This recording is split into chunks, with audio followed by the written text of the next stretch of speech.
禀报王后，说我有要事，必须马上见她。稍等。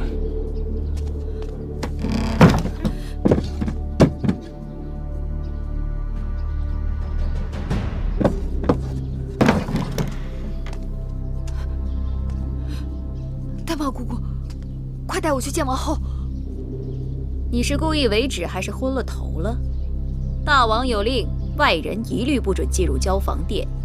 那麻烦姑姑把王后请到门前。你安的什么？你安的什么心啊？王后心情愁苦，日夜难眠。今日好不容易能睡个午觉，你又来打搅。你有己无人，根本不顾王后有孕在身，又被禁足的辛苦跟烦恼。魏夫人让永相令捆了小冉，说小冉违反宫规，要施宫刑。魏夫人眼下主持后宫，要杀要罚，谁能拦得住啊？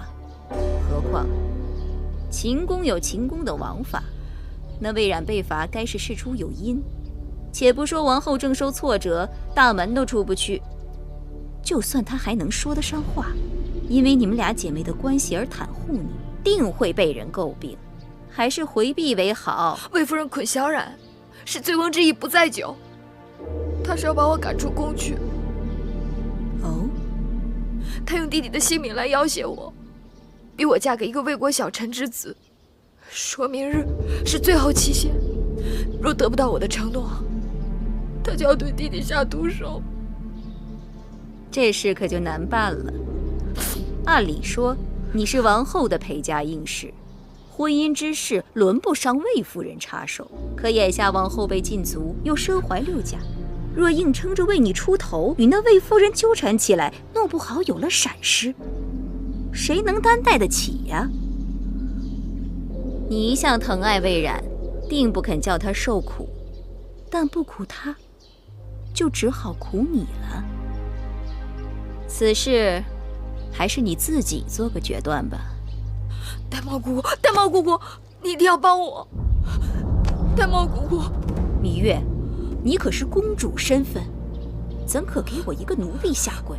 我知道，姑姑一向不喜欢我，可眼下救人性命是大事，求姑姑一定要帮忙。王后已经自身难保，你还是不要连累了她才好。何况你芈月一向足智多谋，就算没别人帮忙，你也能过了这个坎儿。丹茂姑姑，关门！丹茂姑姑，丹茂姑姑，丹茂姑姑，姑姑。这整日里躺着，躺得整个人都软了。再过几日，小公子就要出世了。女医治说，让您没事啊，多走动走动，免得生的时候太受罪。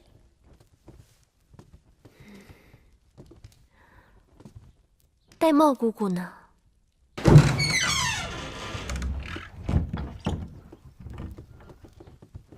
玳瑁姑姑，你刚才去哪儿了？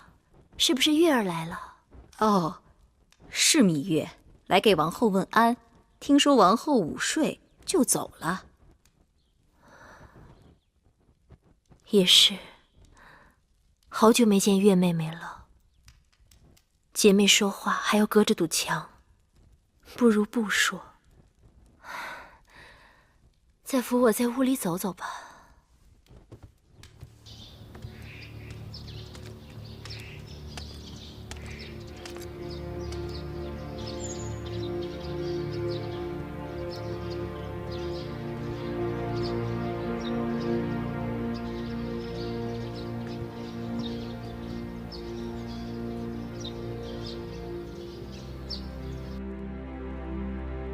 芈月只是一个小小的陪嫁应妾，母亲竟然用这种手段将她逼出宫去。她虽然是一只小泥鳅，却总在这后宫掀起大风浪。王后欺辱母亲，也是倚仗于她。除了她，这后宫会敞亮许多。听说，王后已被禁足在交房殿，大权重回母亲手中。那芈月再想作怪，又能将母亲如何？君子以私患而预防之。既然她是祸水，当然不能留。论人品相貌，那芈月都是上等女子，可母亲竟然要将她许配给一个普通小厮。华儿，此事与你根本无关。难道芈月也给你灌了迷魂汤？孩儿觉得明珠案头实在可惜。你莫非是疯了？竟然会有这心！她是王后身边的硬妾，随时准备给你父王侍寝。若让你父王知道你有如此打算，心里会如何恼恨于你？太子之位，想都不要再想。可既然母亲要让她嫁给别人，为何不成全自己的孩儿？花儿，你可要想清楚，你是大王最看重的长子，日后是要继承王位的。若想成亲，也必须是和诸国的嫡公主联姻，助你成大业。那芈月应妾之身，毫无背景，她能帮你什么？母亲，不必再说了。由此看来，这个芈月就是个狐妹子，在宫中更不能留。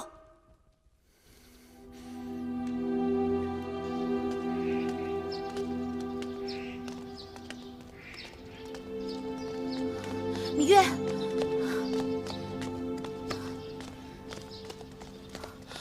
我已听说你弟弟魏冉之事，这些人趁我父王不在宫中下此黑手，行事卑鄙。眼下王后虽自顾不暇，但只要她肯出面，魏夫人他们不得不忌讳她3分。可眼下，我想见他一面都不行。这么说，连王后都不能庇护你了？魏夫人他们鬼祟伎俩，害小冉，就是为了害我。我豁出去了，大不了拿我的命去抵小冉的命罢了。你这是以卵击石，眼下还不是拼命的时候。这是我的出宫令符，你拿上，去找我父王。他此刻在北郊行宫，骑马去快些，悄悄走，不要惊动任何人。都已经什么时候了，你还犹豫什么？拿着。我不想向你父王讨要任何东西。你当真以为我父王是施恩图报之人？况且，你要先过了眼前再说。其实你知道，我父王心里一直很喜欢你，而且，我父王是个有情有义、很值得人仰慕的男子。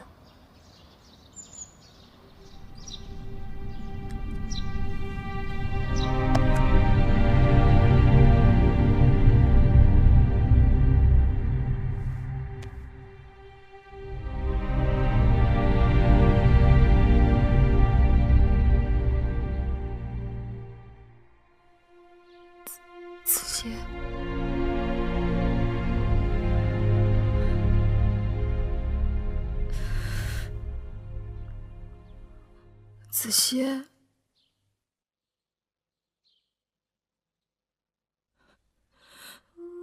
子歇，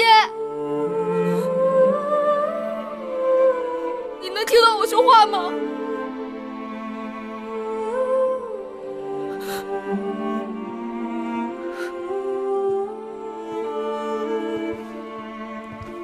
月儿。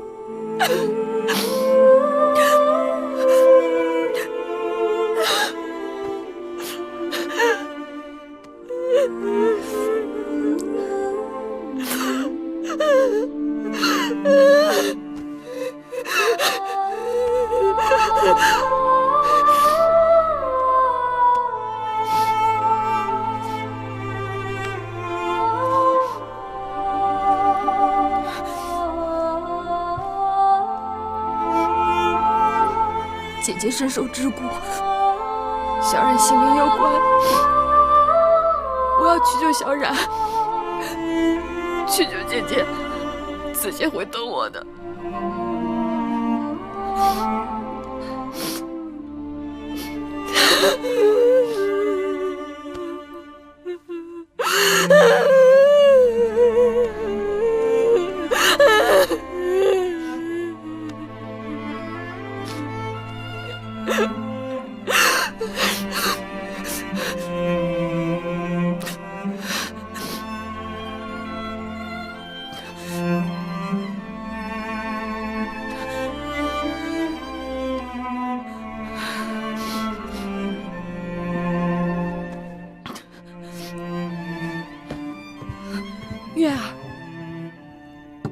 记得公孙衍刚到秦国的时候，还是我给大王引荐的他。那时候的公孙衍，青年才俊，意气风发。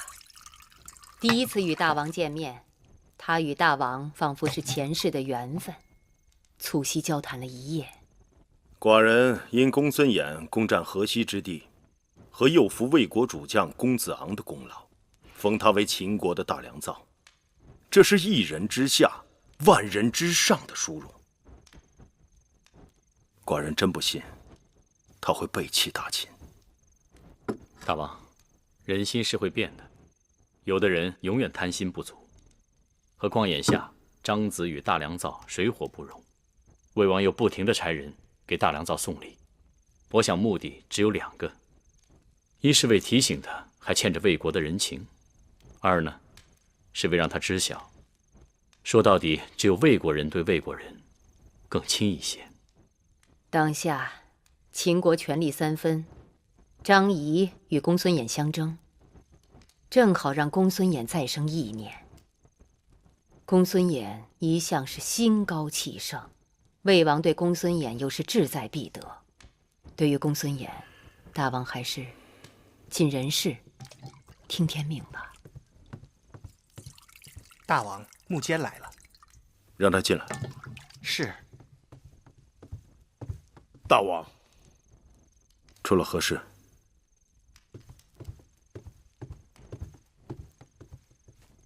是关于芈月的弟弟偷了公子壮的剑，魏夫人要施以宫刑。你是如何知道此事的？是魏良人叫侍女给老奴报的信儿。这个魏良人倒是个有心人。这个事说小也小，说大也大，老奴拿不定主意，所以才决定跑这一趟。一个小女子遇到这种事情，该是天塌了。大王要帮他，他要寡人帮他吗？这我就不知道了。是。来，喝酒。哎呀，后宫之事不胜其烦，大王到我这儿喝杯酒都不能踏实。当初长姐为我打理后宫的时候啊，寡人的耳根子清净多了。后宫女人多，是非也多，但大王过去好像对这些是是非非并不往心里去。后宫没变，大王却变了，是不是？大王又有心上之人了？长姐有雍大人常来陪伴，在北郊行宫过着神仙般的日子，还拿寡人来打趣。这么说，大王今晚住在我的宫里，难免孤单，让姐姐安排一个好女子给大王侍寝。无妨。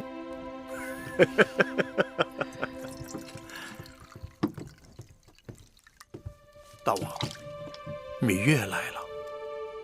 她来了？是。她真的来了。看看去。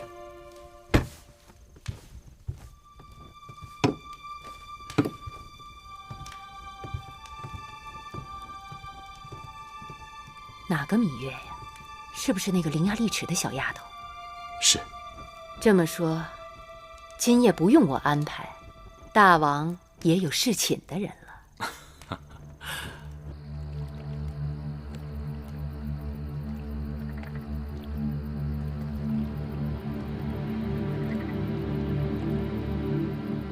此事寡人已经知道，既然有王后的应允，宫刑可免，但按秦律，偷盗他人财物必须责罚，哪怕是寡人的兄弟，也不能网开一面。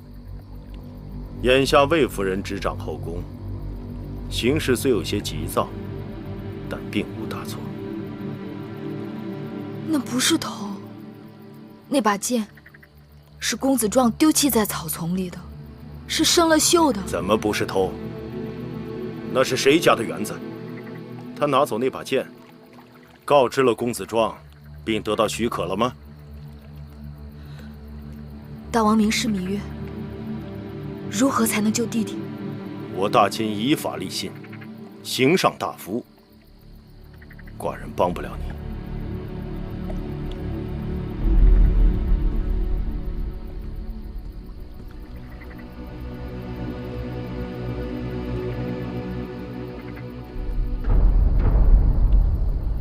芈月，你还是回去吧。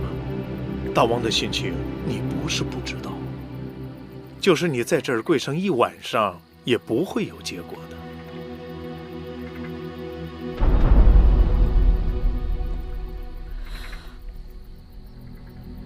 大剑垂怜，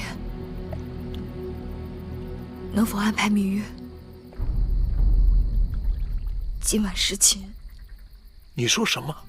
芈月山穷水尽了，连这性命都不在乎，哪还在乎这身子？眼下只有这法子了，望大剑成全。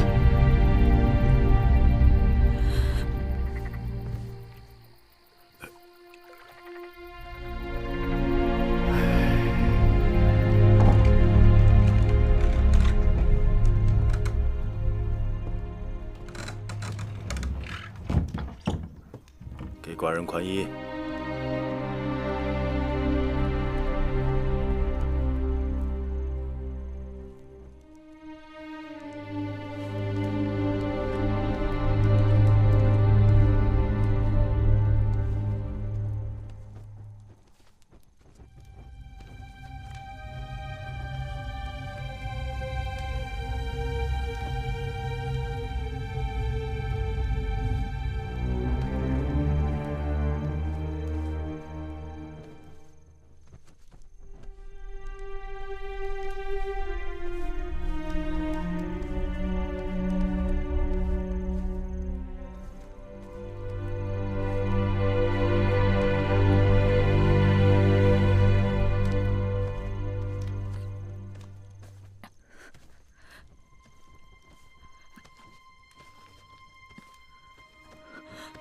你今日怎么了？连宽衣都不会了吗？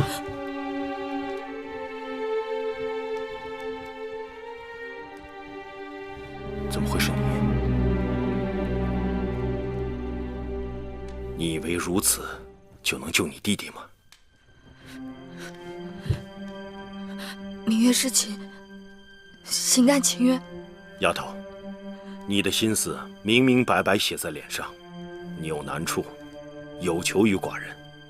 可你知道寡人这一辈子最痛恨的是什么吗？就是被人利用。大王恕罪，芈月出此下策，的确是走投无路了。你对寡人并不真心，何苦如此？芈月，别无选择。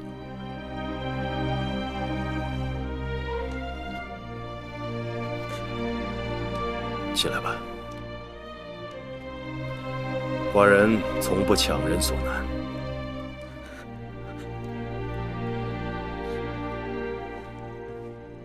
你跪着也没用。你打算让寡人做什么，是你的事；寡人打算做什么，是寡人的事。你出去。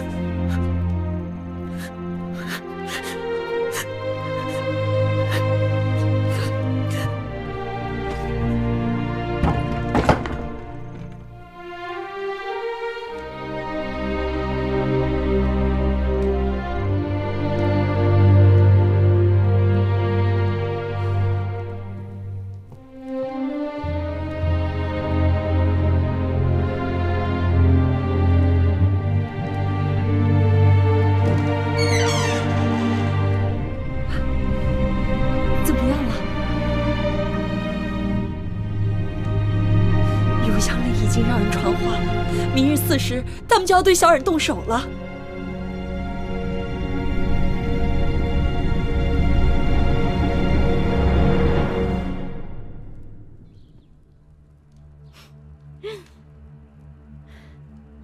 是稀罕事儿。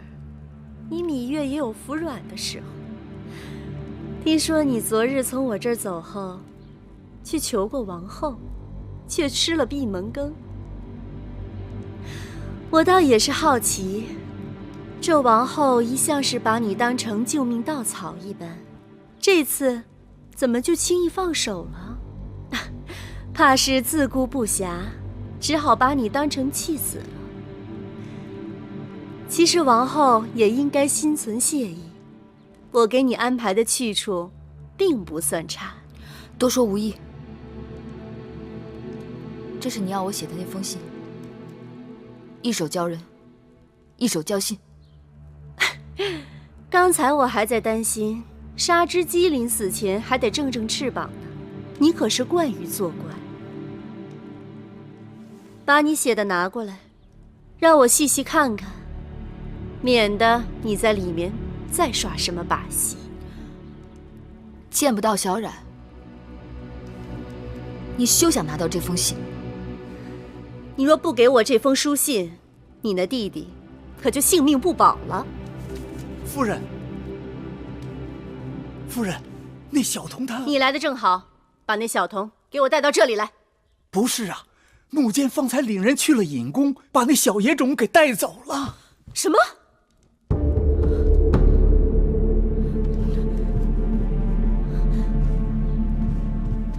没事儿，小冉，没事儿啊，不疼。小冉，小冉，姐姐，小冉，吓死姐姐了！回来就好，回来就好，让姐姐好好看看。哎呀，哎呀，怎么了？这怎么回事啊？木剑说，按大秦令，偷盗必须砍手。但秦王下旨说，念及小冉年幼，就割了一个小手指头。疼死了吧，小冉！姐姐，我小冉不好，给姐姐惹下这么多麻烦，请姐姐处罚。不怪小冉，小冉没有做错任何事情，是有人心存恶念，故意要害我们。那该怎么办？自今日起，姐姐一定要用性命来保护你们，让恶人再也不能欺负到我们头上。不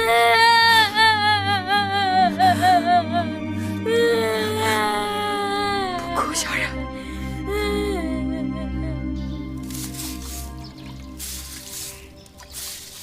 大家手脚都利索点儿，把这院子都给我打扫干净了啊！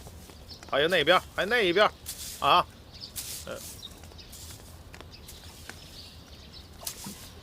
大监请留步。哎呦，是魏夫人。想来大监不会不知，大王已经命我主持打理后宫事务。今日我本想依照宫规处罚一小童，大监为何出手干预？老奴也是受命而行啊。奉谁之命？大王。大王？这不可能。夫人是怀疑老奴在假传大王旨意？大王他不在宫中。大王耳聪目明，夫人若是对老奴有责怪之处，可以向大王直接请旨问责。夫人恕罪。大王今日回宫，老奴还有很多杂物要去处理，告退。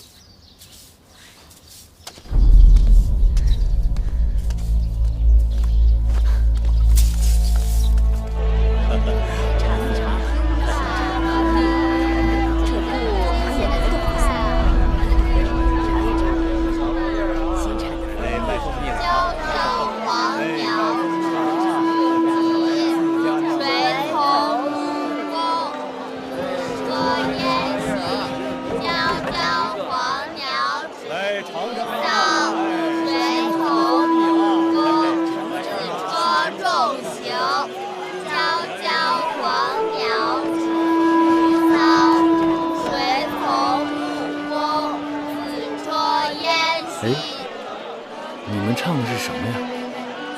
有教过你吗？这是狮金黄鸟。狮金。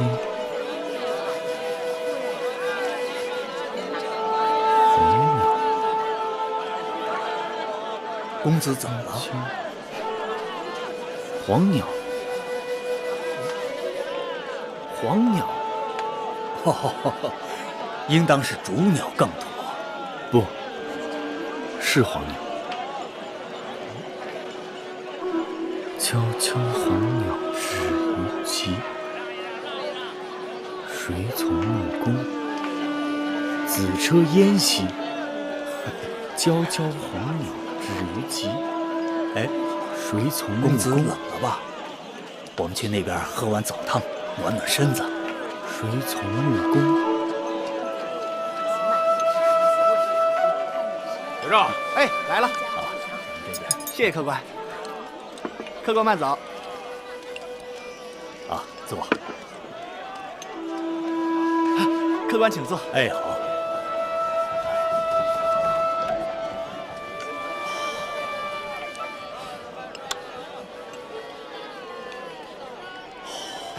客官慢用。这枣树高大甚好，是谁家的呀？啊，这个是小的姨丈家里的。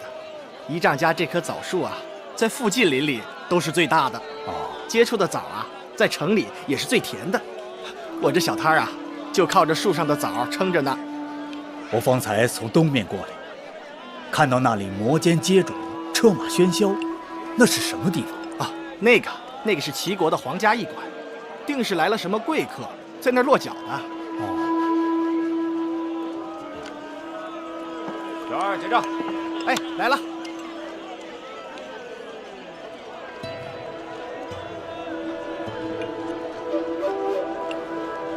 娇娇黄鸟止于极，极枣树，53颗，他怎么说？想见。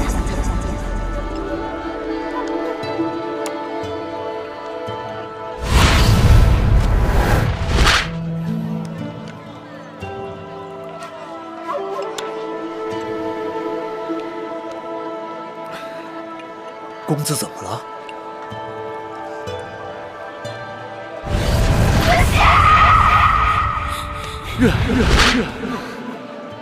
月儿，谁是月儿？月儿，楚国的公主。公子是不是想起什么了？子歇。 我是黄歇，黄歇，对，我是黄歇，我是黄歇，我是黄歇，月儿。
大王，你吹奏的是楚国情歌，乡间民谣罢了。听曲调，这本该是男女欢爱之曲。芈月吹奏得如此伤感，想必是在悼念心上人。芈月，君前失仪，望大王恕罪。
今晚你就睡在这儿。入冬了，再给自己拿床被子，省得着凉。寡人累了，睡吧。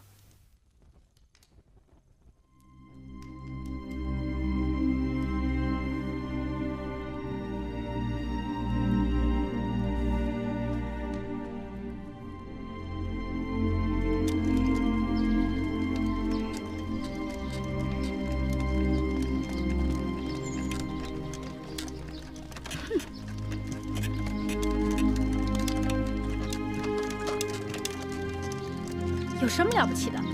乌鸦飞上梧桐树，还能变凤凰。只要能飞上梧桐树，是不是凤凰不重要。哼！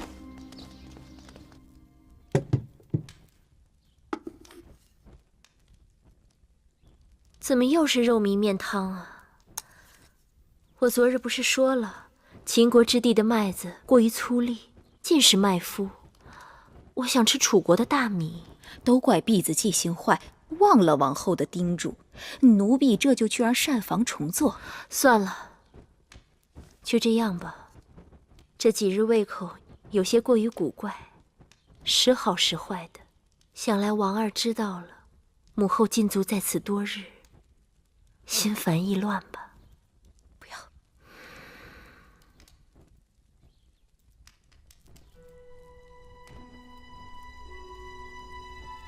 玳瑁姑姑啊，汤勺。哦。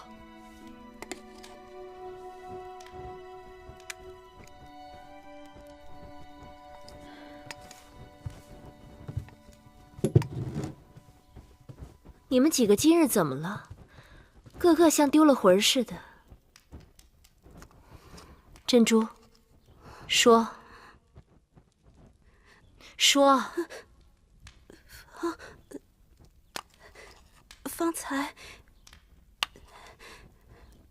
方才有人看到什么？看到芈月乘着大王的辇轿从成明殿回来。大王的辇轿？是。妹妹即使去了成明殿，怎会坐大王的辇轿回来？你们出去吧。是。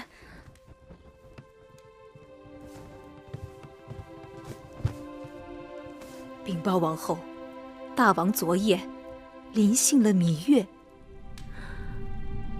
你说什么？大王昨夜临幸了芈月。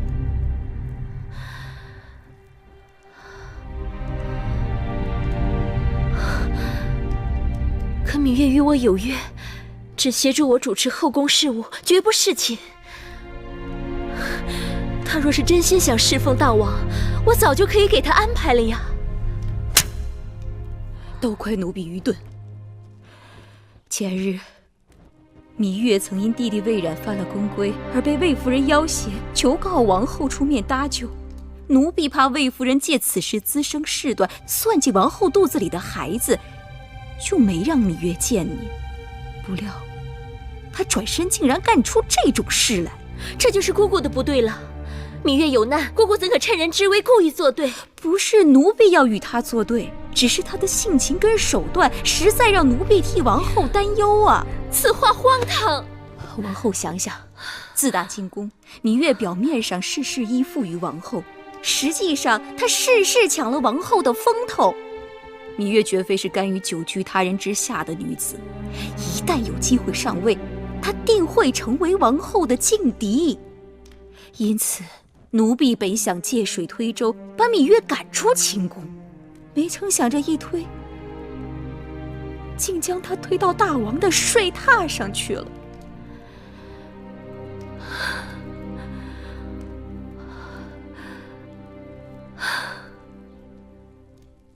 姑姑不必自责了，事已至此，说什么都晚了。看来这是命中注定的。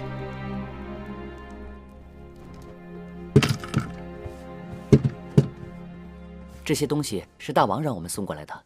大王说，芈月平日衣着过于简朴，让芈月拿来装扮点事的。谢大王恩赐。行了，这宫里头还有别的事，我就不在你们这儿讨茶喝了。你们忙你们的，小的告退了。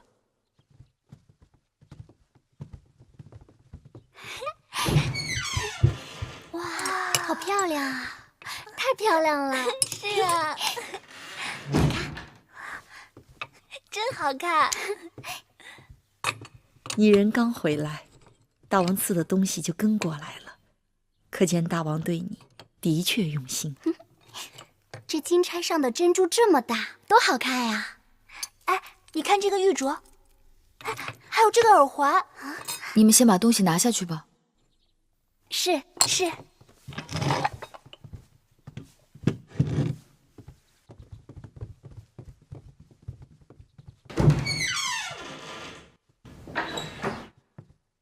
我看你回来，就一直心事重重的。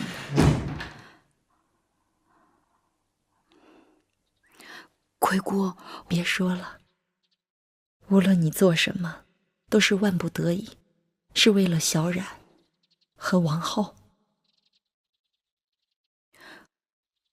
姑姑，我要是告诉你，我们什么都没做。没做什么？没做你想的那些。我知道，眼下整个后宫都在说长道短。我坐着辇轿回来的时候，更是想，这比挂着一面帅旗还要招摇。但我要是告诉你，我在大王的房中待了一夜，大王并没有临幸我，你信吗？是啊，没有人会相信。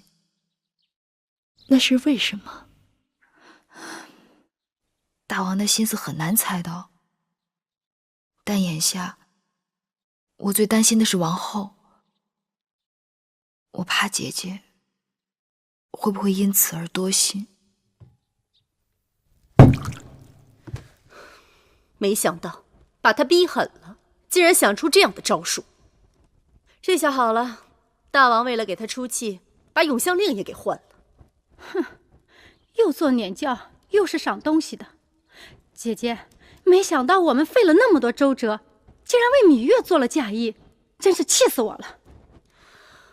过去啊，我们姐妹还真是小看了她，以后对这个丫头切不可掉以轻心，免得再被她钻了空子。亏得王后还被禁足，就算芈月想对我们如何，也是心有余而力不足。怕就怕她有一日羽翼丰满，既有王后的庇护，又有大王的恩宠，到那个时候，她就会成为我们最棘手的强敌了。姐姐，那芈月得了势，她会不会又重提那符节的事儿啊？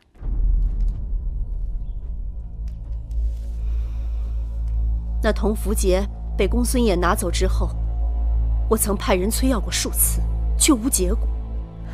这可是悬在咱们头上的一把刀啊！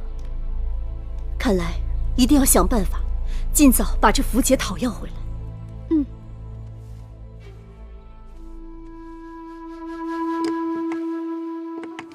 昨日我已向大王禀报，君不密失国，臣不密失身。我既为王后之陪嫁应女，侍寝后应当去见见王后。大王已经允许，帮我梳妆吧。今日是侍寝后第一次觐见王后，像这些凤钗啊、玉镯啊，还有玉佩，应该多带几只，也能显出大王对你的厚爱。这些东西一概不要，除了发饰必须按照规矩，其他的仍是平常装束就好。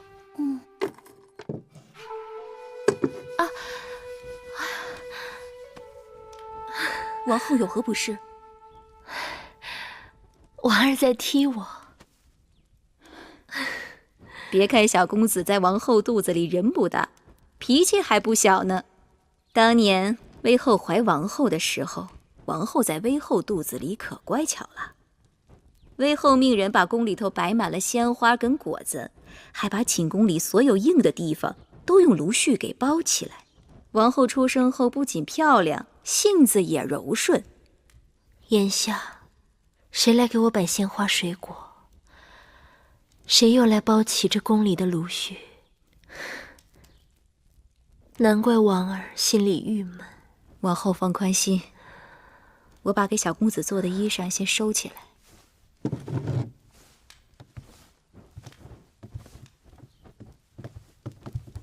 王后，芈月来了。她定是得了大王的许可，特意来看我的。王后，这种人应该立马轰他出去，该给他些颜色看看了。就算我心里怪他，也当忍一忍。王后这是何苦啊？毕竟她是我的应妾，如今在这宫里，我们最大的冤家对头是魏夫人。大王心宠芈月，只有她能够跟魏夫人抗衡。难道你要我把她推到魏夫人那儿去吗？宣她进来。是。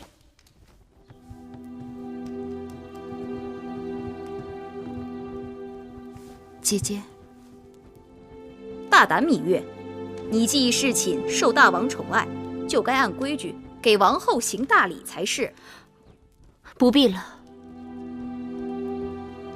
她如今身份不同以往，用不着对我行这么大的礼。姐姐话里话外，这是在怪我。我哪能怪得你？在宫中能够乘坐大王辇轿的，你是第一人。你若在我面前多礼，岂不是折煞我？姐姐不仅怪我，而且意气用事。姐姐，能否听妹妹辩解两句？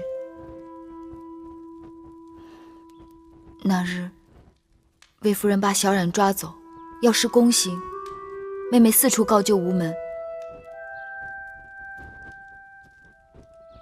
只好拿着梦莹的令符去找大王。姐姐知道妹妹一无所有，我只是想用自己的命去换小冉的命罢了。更何况我虽主动侍寝，但大王知道了我的苦楚，与我只是同卧而眠，并非同榻。你说什么？你与大王并非同榻共枕？是。玳瑁姑姑，你好大胆！玉儿是我妹妹，她受了这等委屈，你竟然隐瞒于我，害得她不得不违心去找大王求情，你是何居心？王后自己也有难处，你少狡辩！我与月儿同气连枝，他们害月儿就是在害我，这事还不都怪你？姐姐，那日我也不想牵连姐姐的。好了，妹妹，你过来。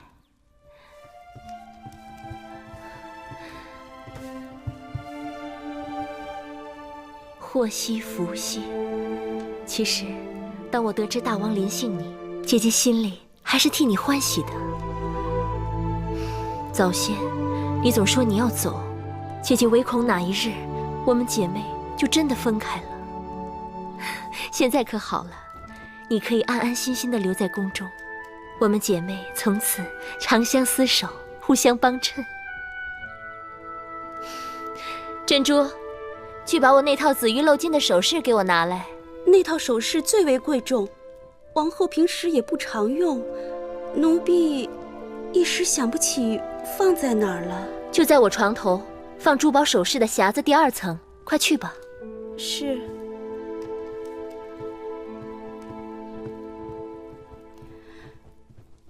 姐姐就要临产了，心境需开朗些，切不要为难了自己和腹中的孩儿。我明白，我若是为难自己，反而中了那些人的心思。好在女医治和太医常来给我调理把脉，天天药膳吃着，这身子还算无妨。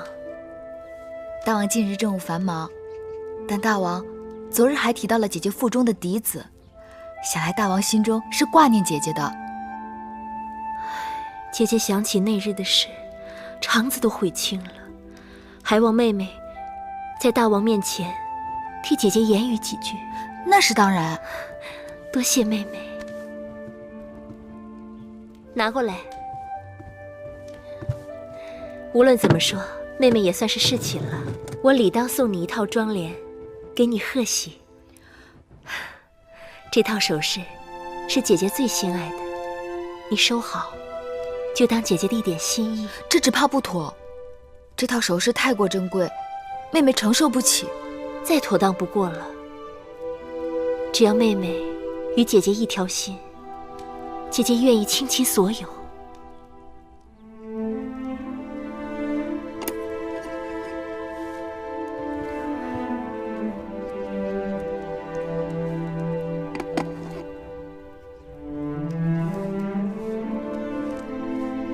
看到王后拿出这套紫玉镂金的首饰，我觉得王后心里的芥蒂并未全消。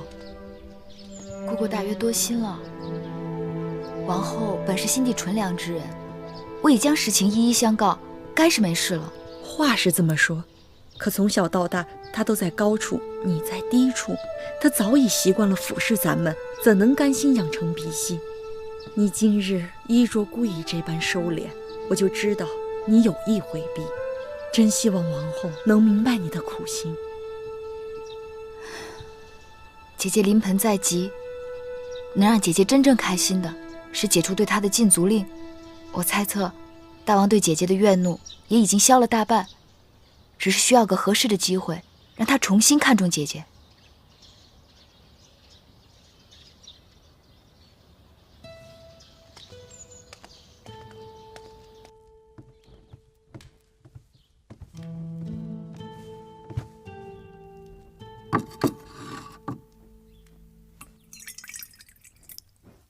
王后喝口水吧，让芈月搅和了半日，身子肯定乏了。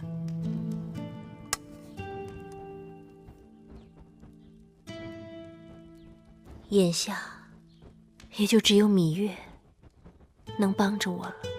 盼着大王对他能有几日新鲜劲儿。大王并未临幸他。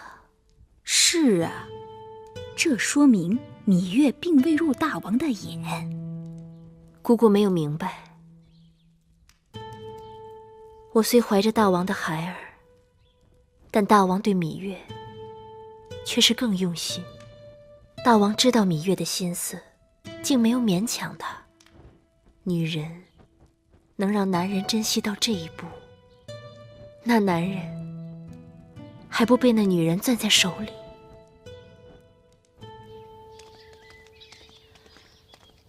大监，大王有诏，大王召芈月承明殿见驾。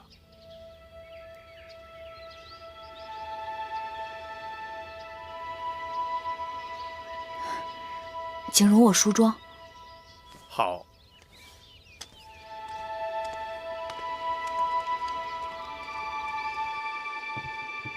将大王赐予我的首饰，拣2只好的戴上。那衣裳呢？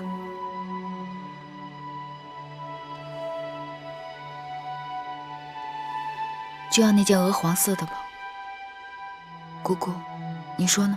好，不过于艳丽，也不落于平俗。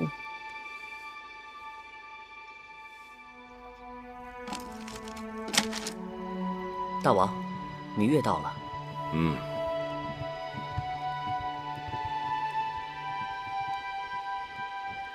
拜见大王。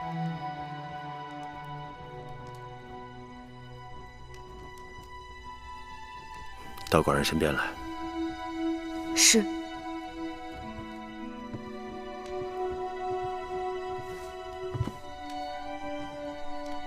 护目一笑，峨眉曼质，容则秀雅，质出颜值。寡人正在读屈子的《楚辞·大招》，果然写得很好。大王喜欢？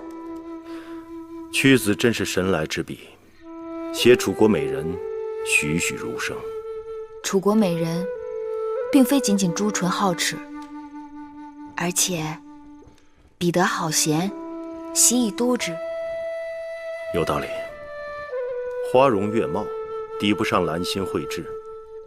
过去只知道屈子恨寡人入骨，巴不得烹而食之。但寡人读过他的笔墨，发现的确是个人才。既然不得楚王重用，不如来我秦国大展宏图。大王读过菊松了吗？寿命不迁，生难国兮，身故难徙，更宜窒息。心知如此，很难勉强，当真可惜。楚国人才虽不能由大王驱使，但楚国的学识却是可以拿来用的。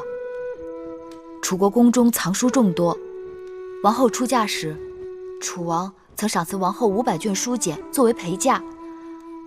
王后的嫁妆虽然在武关被劫持，但义渠人只掠走了一些金银珠宝，而最珍贵的500卷书简，还有全套青铜乐器，全都完好无损。只因秦楚2国文字不同，秦宫中像大王这样通晓多国文字的人不多，所以这套嫁妆自入宫以后就一直没有动用过。这些寡人都知道，可是整理书籍事务，费时费力。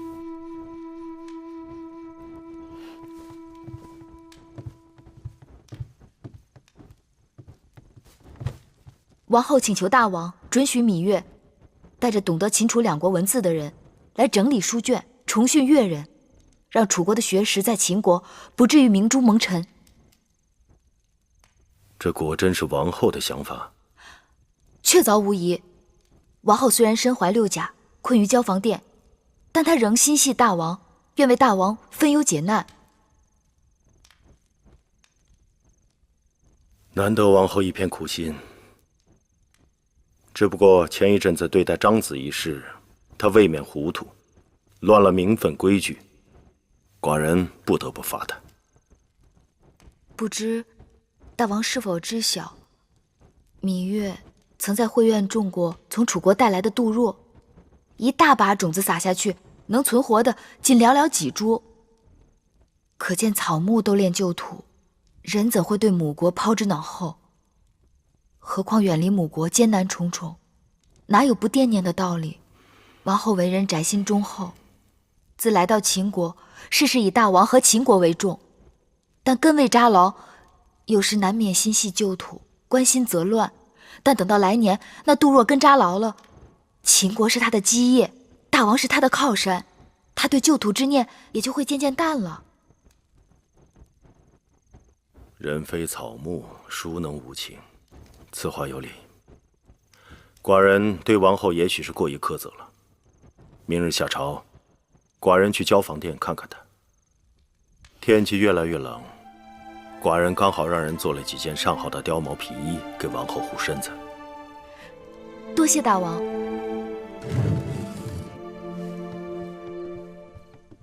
王后可喜欢这2件新衣吗？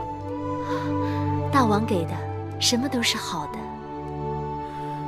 还有2件白狐的，寡人让他们做好，也都给你送过来。臣妾身子笨重，只怕这衣裳一时还穿不上呢。不忙，等你产下王儿，一件一件慢慢穿。寡人要自己的王后言冠后宫。臣妾谢过大王。好。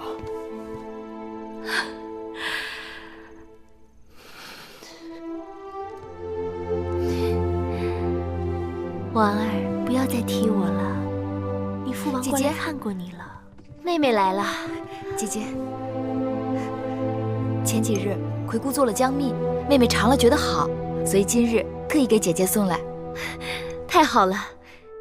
今晚大王要来交房殿用膳，我还特意跟珍珠说，让她把秋日里我在园子里采摘腌制的桂花拿出来，给大王做桂花莲子粥。有了你的姜蜜，怕是要把我的桂花莲子粥给比下去了。姐姐何不今日给大王做莲子粥，明日再让大王尝姜蜜，引得大王日日惦记交房殿，由不得他不来。哪能等到明日啊？好久没有吃过楚国的姜蜜，都馋死姐姐了。你还记得吗？母后也喜欢姜蜜的，特别是秋日的菊花姜蜜，总是让膳房做很多，分给各宫的公子公主们。王后何必提及此事啊？她是不会记得的。姐姐大约忘了，在楚国这种事，从来都与我无缘。先生，魏夫人那边又派人催要符节了，说是再见不到符节，她就不得不亲自上门了。这个义渠王简直是蛮横无比，他竟然狮子大开口，问我讨要500车粮草来换取符节。500车粮草，这得多大动静啊！所以我一直没有答应他。这样，你马上再去找一次义渠王，你转告他，就说我情愿拿珠宝钱财来折换成他想要的粮草，让他即刻把符节给我还回来。是。